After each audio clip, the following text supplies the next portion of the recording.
வணக்கம். மாநில செய்திகள் வாசிப்பவர் சுமித்ரா ரத்னம்.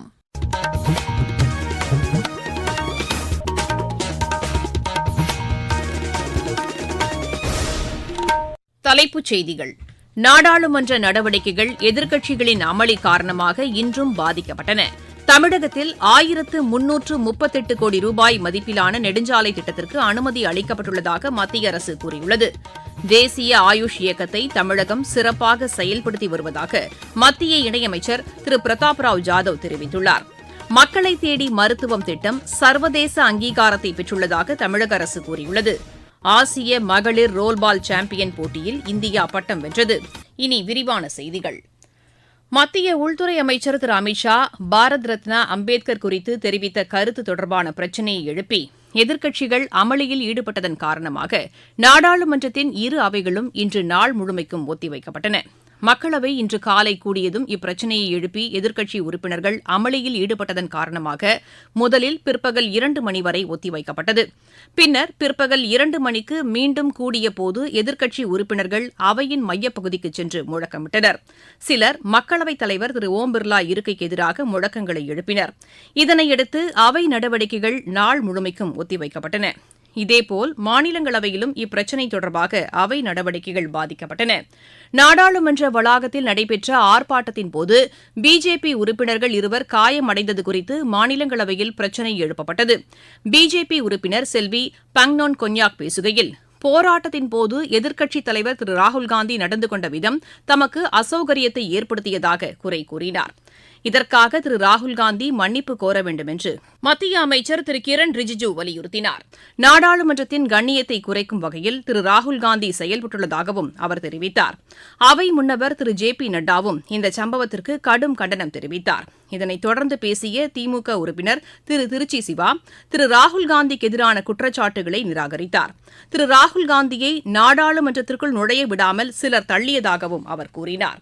இதனைத் தொடர்ந்து பல்வேறு பிரச்சினைகளை எழுப்பி உறுப்பினர்கள் அமளியில் ஈடுபட்டதன் காரணமாக மாநிலங்களவை நடவடிக்கைகளும் நாள் முழுமைக்கும் ஒத்திவைக்கப்பட்டன. இதற்கிடையே நாடாளுமன்ற வளாகத்தில் பிஜேபி உறுப்பினர் திரு சாரங்கியை தள்ளிவிட்டு எதிர்க்கட்சித் தலைவர் திரு ராகுல்காந்தி காயத்தை ஏற்படுத்தியதாகவும் இதற்கு வன்மையான கண்டனத்தை தெரிவித்துக் கொள்வதாகவும் மத்திய இணையமைச்சர் திரு எல் முருகன் கூறியுள்ளார். தமிழகத்தில் 1338 கோடி ரூபாய் மதிப்பிலான நெடுஞ்சாலை திட்டத்திற்கு அனுமதி அளிக்கப்பட்டுள்ளதாக மத்திய அமைச்சர் திரு நிதின் கட்கரி கூறியுள்ளார். சமூக வலைதளத்தில் இதனை தெரிவித்துள்ள அவர், வாலாஜாபேட்டை ராணிப்பேட்டை இடையே 28 கிலோமீட்டர் தொலைவுக்கு இந்த திட்டம் செயல்படுத்தப்பட உள்ளதாக குறிப்பிட்டுள்ளார். 4 வழிச்சாலையாக இது அமைய உள்ளதாகவும் அவர் அதில் குறிப்பிட்டுள்ளார். இந்த வழித்தடத்தில் 4 மேம்பாலங்கள் மற்றும் 2 ரயில்வே மேம்பாலங்கள் அமைக்க திட்டமிடப்பட்டுள்ளதாகவும் அமைச்சர் தெரிவித்தார். சென்னையிலிருந்து பெங்களூரு, திருப்பதி மற்றும் வேலூர் நகரங்களுக்கு செல்ல இந்த திட்டம் உதவிடும் என்றும் திரு நிதின் கட்கரி கூறினார். தேசிய ஆயுஷ் இயக்கத்தை தமிழகம் சிறப்பாக செயல்படுத்தி வருவதாக மத்திய இணையமைச்சர் திரு பிரதாப் ராவ் ஜாதவ் கூறியுள்ளார். தேசிய சித்த மருத்துவ தினத்தையொட்டி சென்னையில் நடைபெற்ற நிகழ்ச்சியில் கலந்து கொண்டு அவர் பேசினார். இந்திய மருத்துவ முறைகளுக்கென தனி அமைச்சகத்தை பிரதமர் திரு நரேந்திர மோடி தலைமையிலான அரசுதான் ஏற்படுத்தியதாக அவர் கூறினார். கோவிட் காலத்தில் நோய் எதிர்ப்பு சக்தியை அதிகரிப்பதற்கான நடவடிக்கைகளில் சித்த மருத்துவ முறைகள் மிகுந்த பயனளித்ததாகவும் அமைச்சர் தெரிவித்தார். இந்த நிகழ்ச்சியில் பேசிய ஆயுஷ் துறை செயலர் திரு வைத்யா ராஜேஷ் கொட்டேச்சா, ஆயுஷ் மருத்துவ முறை நன்மைகளை தெரிந்து கொள்ளும் வகையில் 22 செயலிகள் அறிமுகப்படுத்தப்பட்டுள்ளதாக கூறினார். மக்களை தேடி மருத்துவம் திட்டம் சர்வதேச அங்கீகாரத்தை பெற்றுள்ளதாக மக்கள் நல்வாழ்வுத்துறை அமைச்சர் திரு மா சுப்பிரமணியன் கூறியுள்ளார். இன்று ஈரோட்டில் செய்தியாளர்களிடம் பேசுகையில் அவர் இவ்வாறு கூறினார்.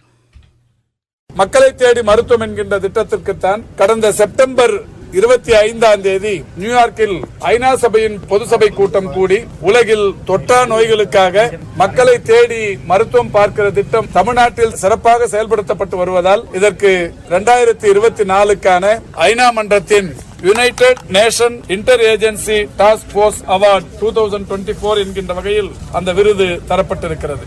அன்றைக்கு விருது தரும்போது 1,97,00,000 கடந்திருந்தது. இன்றைக்கு 2 கோடியாவது பயனாளிக்கு மருந்து பெட்டகத்தை தந்திருக்கிறார்கள். நீங்கள் கேட்டுக்கொண்டிருப்பது மாநில செய்தி அறிக்கை. இரண்டாம் முறை மோடி அரசின் முதல் 100 நாள் சாதனைகள். ஒட்டுமொத்த மற்றும் நீடித்த வளர்ச்சிக்காக 15 லட்சம் கோடி ரூபாய் முதலீடு.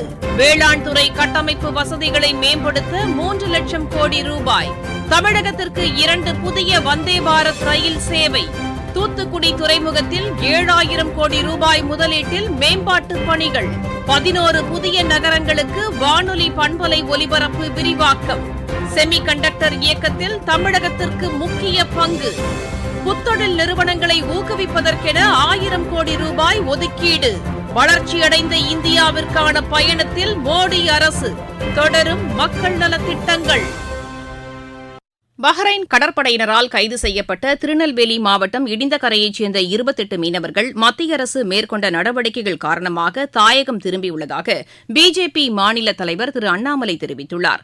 சமூக வலைதளத்தில் இதனை பதிவு செய்துள்ள அவர், இதற்காக பிரதமர் திரு நரேந்திர மோடிக்கு தமிழக மக்கள் சார்பில் நன்றி தெரிவித்துக் கொள்வதாக குறிப்பிட்டுள்ளார்.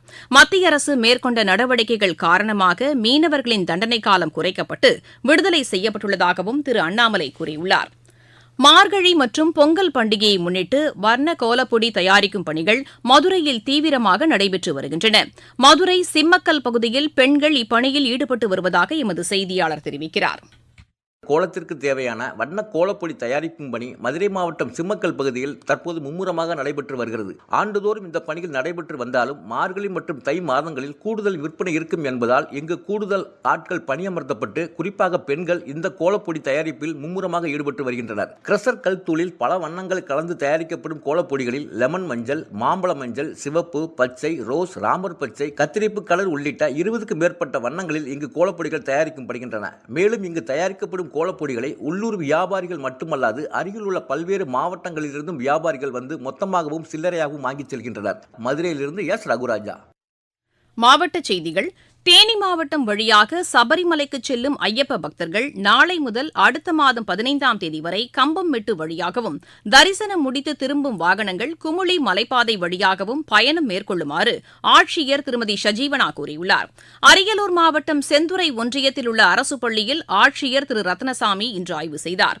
மயிலாடுதுறை மாவட்டம் சீர்காழி அரசு தலைமை மருத்துவமனையில் தேசிய சித்தா தினத்தை முன்னிட்டு மூலிகை செடிகளின் பயன்கள் குறித்த கண்காட்சி நடைபெற்றது. காஞ்சிபுரம் மாவட்டத்தில் சமூக பொறுப்பு திட்டம் தொடர்பாக பெருநிறுவனங்களுடனான கலந்தாய்வு கூட்டம் ஆட்சியர் திருமதி கலைச்செல்வி மோகன் தலைமையில் இன்று நடைபெற்றது. தாமிரபரணி ஆற்றில் கழிவுநீர் கலக்கும் இடங்களில் உள்ளாட்சி அமைப்புகள் மூலமாக சுத்திகரிப்பு நிலையங்கள் அமைக்கப்படும் என்று தூத்துக்குடி மாவட்ட ஆட்சியர் திரு இளம் பகவத் கூறியுள்ளார். விளையாட்டுச் செய்திகள். ஆசிய மகளிர் ரோல்பால் சாம்பியன் போட்டியில் இந்தியா பட்டம் வென்றது. கோவாவில் நடைபெற்ற இப்போட்டியின் இறுதி ஆட்டத்தில் இந்தியா 3-2 என்ற கோல் கணக்கில் ஈரானை வென்றது. மும்பை சர்வதேச ஸ்குவாஷ் போட்டியில் இந்தியாவின் ஆகான்ஷா சலுங்கி காலிறுதிக்கு முன்னேறியுள்ளார். மகளிர் ஒற்றையர் பிரிவு 2வது சுற்று ஆட்டத்தில் அவர் 11-3, 11-8, 8-11, 8-11, 12-10 என்ற செட் கணக்கில் இந்தியாவின் தன்வி கண்ணாவை வென்றார். ஆடவர் ஒற்றையர் பிரிவில் ராகுல் பைத்தா 2வது சுற்றுக்கு முன்னேறியுள்ளார். முதல் சுற்று ஆட்டத்தில் அவர் 11-3, 11-8, 11-7 என்ற செட் கணக்கில் இலங்கையின் நிலக்ஷனா ஹெராதை வென்றார். மற்றொரு முதல் சுற்று ஆட்டத்தில் இந்தியாவின் அபிஷேக் பிரதானும் வெற்றி பெற்று 2வது சுற்றுக்கு தகுதி பெற்றுள்ளார். மும்பையில் நடைபெற்று வரும் சர்வதேச மகளிர் டென்னிஸ் போட்டியில் இந்தியாவின் அங்கிதா ரெய்னா, பிரார்த்தனா தும்பாரே இணை அரையிறுதிக்கு முன்னேறியுள்ளது. இந்தியா வெஸ்ட் இண்டீஸ் இடையேயான 3வது மற்றும் இறுதி மகளிர் 2020 கிரிக்கெட் போட்டி இன்னும் சற்று நேரத்தில் தொடங்க உள்ளது. மும்பையில் நடைபெறவுள்ள இப்போட்டியில் டாஸ் வென்ற வெஸ்ட் இண்டீஸ் முதலில் பந்து வீச தீர்மானித்துள்ளது. 3 போட்டிகளை கொண்ட இந்த தொடரில் இரு அணிகளும் தலா 2 போட்டிகளில் வெற்றி பெற்று சமநிலையில் உள்ளன.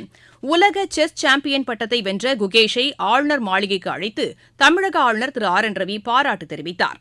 சாம்பியன் கோப்பை கிரிக்கெட் போட்டி பாகிஸ்தான் மற்றும் பங்கேற்கும் நாடுகள் ஏற்றுக்கொள்ளும் மற்றொரு நாட்டில் நடைபெறும் என்று ஐசிசி அறிவித்துள்ளது. இந்தியா, பாகிஸ்தான் இடையேயான போட்டிகள் வேறொரு நாட்டில் நடைபெறும் என்று ஐசிசி கூறியுள்ளது. இந்த நடைமுறை 2027ஆம் ஆண்டு வரை நீடிக்கும் என்றும் அறிவிக்கப்பட்டுள்ளது.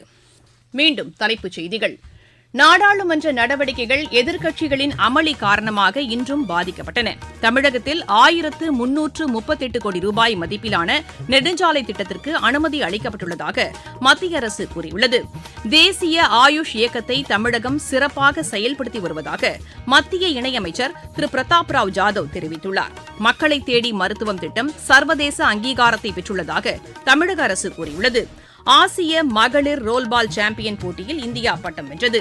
இத்துடன் இந்த செய்தியறிக்கை நிறைவடைகிறது. எமது செய்திகளை சமூக வலைதள பக்கங்களில் AAR நியூஸ் சென்னை என்ற முகவரியிலும் RNU சென்னை யூடியூப் சேனலிலும் உடனுக்குடன் அறிந்து கொள்ளலாம்.